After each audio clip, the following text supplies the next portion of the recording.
Dumarami na po ang mga humahabol sa pamimili ng mga paputok sa Bukawi, Bulacan at katunayan, sumikip na ang daloy ng trapiko sa Bukawi exit ng North Luzon Expressway. May ulat on the spot si Steve Dailisa.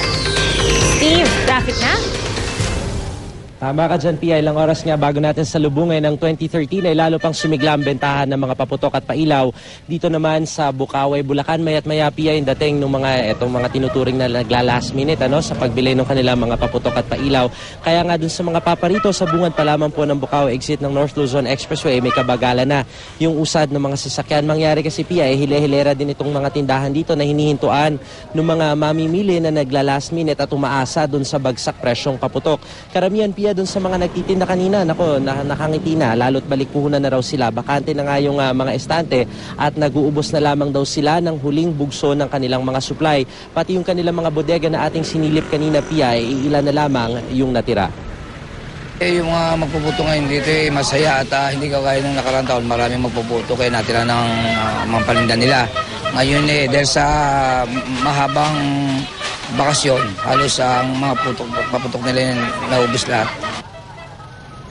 Sa pag-ikot din natin kanina, Pia, ay nagsulputan naman yung hilera ng mga lamesa sa may MacArthur Highway. Bagamat mas konti yung kanilang mga paninda kumpara dun sa malalaking tindahan, wala naman tayong namataan na fire safety equipment. Gaya halimbawa ng fire extinguisher o kaya drum ng tubig at buhangin man lang. Minsan lang po kasi ito Ngayon lang pong araw na to. Pero nakakagulat dito, huling araw nga ng bentahan ng paputok, wala naman tayong namataang nag-iikot na truck ng bumbero, di gaya nung mga nakarang taon na halos mayat maya yung madidinig mong sirena at patuloy na paalala sa publiko. Mangilan-ilan lamang din, Pia, yung namataan nating pulis na nag-iikot para manghuli ng mga nagtitinda ng ilegal na paputok. Hanggang sa mga oras na ito ay kinukunan pa rin natin ng panig yung mga taga Bureau of Fire Protection dito sa Bukawi. Gayon din yung mga nakatalaga dito naman sa PNP dito sa Bukawi. Pero hanggang alas 7 o hanggang alas 9 lamang daw, Pia, bukas yung ilan sa mga tindahan dito. Karamihan nga sa kanila ay nag-uubos na lamang ng supply. Sa pagitan ng mga oras na yan ay dyan daw talaga bagsak presyo at inaasahan ng iba ay magbibigay pa ng buy one take one, Pia. Steve, linawin ko lang, parang kasi doon sa likuran mo, talagang kakaunti lamang yung mukhang namimili. Pero yung traffic papunta dyan, sumisikip na? Ganun talaga, Pia. Alam mo kasi itong pinwestohan natin medyo looban ito. Pero kung lalabas ka dito sa kabaan ng Barangay Turo, hile-hilera kasi yung mga tindahan dyan. Kaya yung mga sasakyan naghihintuan, kanya-kanya silang parada dun sa kalsada, kaya nagsisikip yung daloy ng trapiko, Pia. Steve, may mga paalala ba yung mga tindero dun sa mga namimili kung paano dapat binabalot, kung paano dapat isinasakay dun sa kanilang mga sasakyan? Kasi alam natin maraming mga naaksidente sa pagbiyahe ng mga paputok.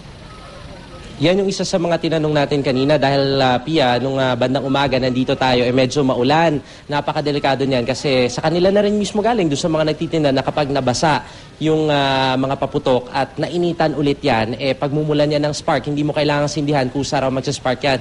Kaya kinakailangan na selyado yung kanilang mga bibilhin. Mula rito sa mga tindahan, kinakailangan nakabalot yan ng plastic, kaya nga yung iba binabalutan pa ng masking tape at inaayos dapat yung packaging. Kasi in the past, last year, Pia, nagkaroon tayo ng incident na isang tricycle yung kumbaga nasunog, sumabog dahil nga sa maling pagkarga nitong mga paputok na ito. Kinakailangan kasi nasa maayos na forma yan hanggang sa makarating dun sa kanilang pagdadalhan. Dito naman sa mga tindahan ng paputok, ang siniguro nila sa atin, hindi raw nababasa yung kanilang bodega para nang sa gayon na hindi nga mabasa ng ulan yan at hindi pagmula ng spark na maging dahilan ng sunog, Pia.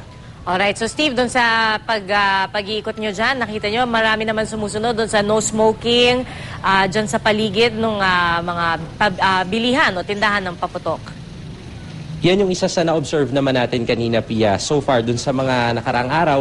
At kumpara nung mga nakaraang taon na nagko-cover tayo dito, medyo may consciousness na siguro rin yung mga namimili rito na pinagbabawal yung paninigarilyo dahil napaka-piligroso niyan. Kanina nung mag-ikot tayo, wala naman tayong namataan na naninigarilyo. Merong mga mangilan-ngilan pero sa malayo-layong pwesto sila. Sinusunod naman nila yung itinatakdang radius ng Bureau of Fire Protection dahil may kaukulang multa yan at meron pang community service na kapalit, Pia. Maraming salamat, Steve Dailisan.